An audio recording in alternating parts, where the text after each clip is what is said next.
If you want to slay giants in the promised land and eat the swollen fruit in those parts, you need the power of Christ to rest upon you.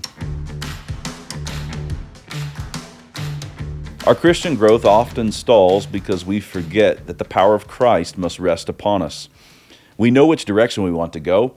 We have counted the cost involved in order to get there. But our progress is not what it ought to be because we have forgotten what Moses remembered in the wilderness. God told Moses to go up with Israel to the promised land. Moses replied, "If thy presence go not up with me, carry us not up hence."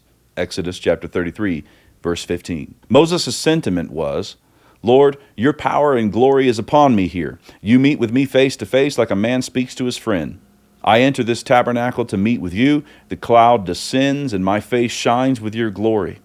Quite frankly, Lord, as eager as I am to see all of your promises come to pass, if your presence will not go up with us into Canaan's land, we simply can't go." Moses was a wise man. And God's response was not, "Moses, you just do what I tell you when I tell you." God was not upset with Moses' insistence that God's presence rest upon him. He was happy to say, and did say to Moses, "I will do this thing also that thou hast spoken, for thou hast found grace in my sight, and I know thee by name." Exodus chapter 33, verse 17.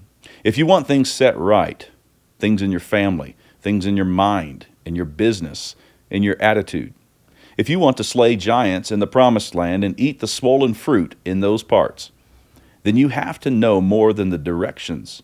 You must have more than a really well thought out game plan, several good examples, and even a history of making pretty good decisions. You need the power of Christ to rest upon you.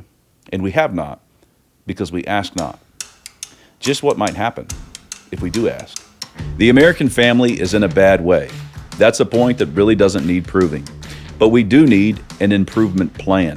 I wrote The Case for the Christian Family with the aim of providing such a plan. It commends a recovery of the covenant household, and it is available for purchase at canonpress.com.